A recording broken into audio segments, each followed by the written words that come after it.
Well, the first is equality consideration. In theory, in practice, all economists agree that workers of most developed countries incur welfare loss, while the free trade is benefiting the economy as a whole. It's unfair that only some citizens bear high adjustment costs and lose while others gain. The second is political economy consideration.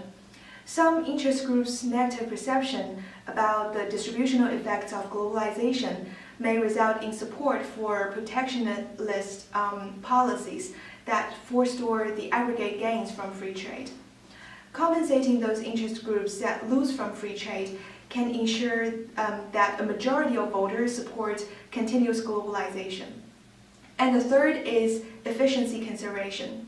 Since losing industries are of comparative disadvantages, properly structured compensations can help to overcome market failures and improve the efficiency of matching trade-displaced workers to new jobs.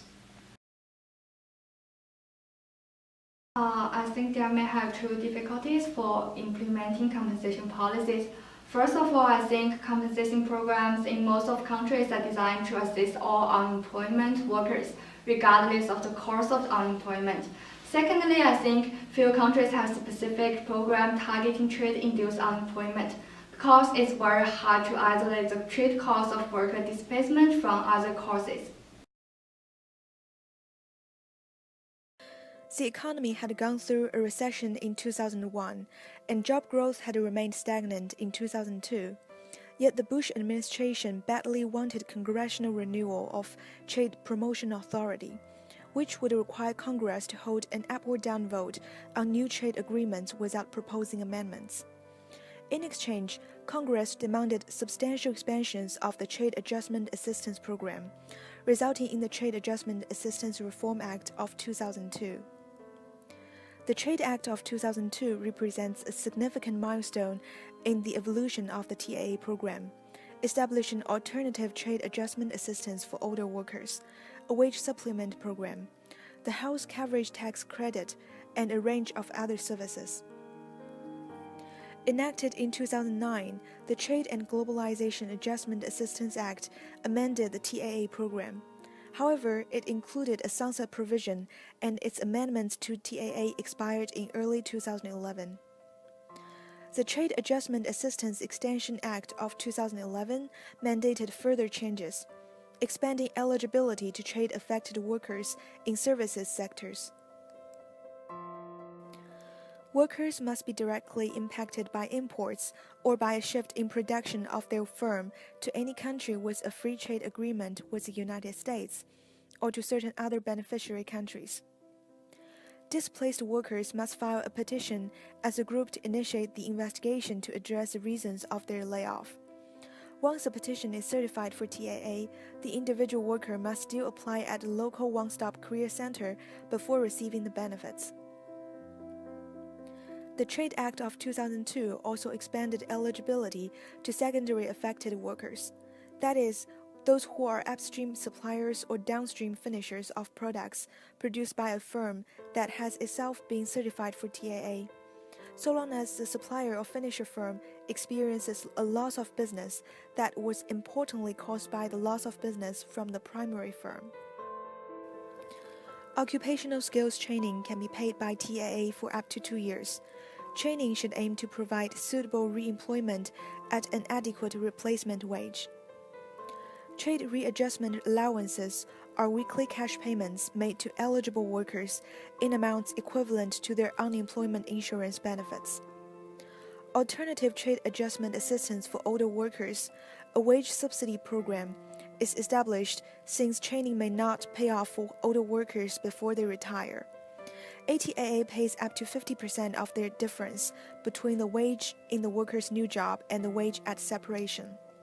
Benefits can be paid for up to 2 years, up to a maximum payment amount of $10,000. The health coverage tax credit equals 65% of the cost of health coverage for the individual and qualified family members.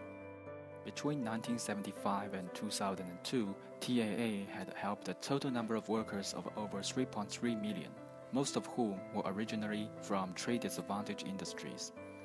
As can be seen in the following table from a 2004 research by Baker and Rehavi, workers certified in those industries like motor vehicles, apparel, and steel, etc., made up a greater proportion among all industries than their respective labor force fraction. Consistent data on TA8 performance is hard to obtain for recent years, but program summaries in official site of TAA show that in 2010 to 2014, TAA had supported another 330,000 trade-induced displaced workers. Entered employment rate, the percentage of individuals that are employed in the first quarter after program exit, is around 65% to 75% and gradually increasing. Employment retention rate, of those employed in the first quarter after exit, the percentage employed in both the second and third quarter after exit has stabilized at around 90%. One study found that the occupation-matched skill training provided by TAA increased reemployment rate and retention rate by several percentage points as compared to normal unemployment aid. So after some research, we find that the current TAA takes the form of extended traditional unemployment benefits, which has several intrinsic setbacks.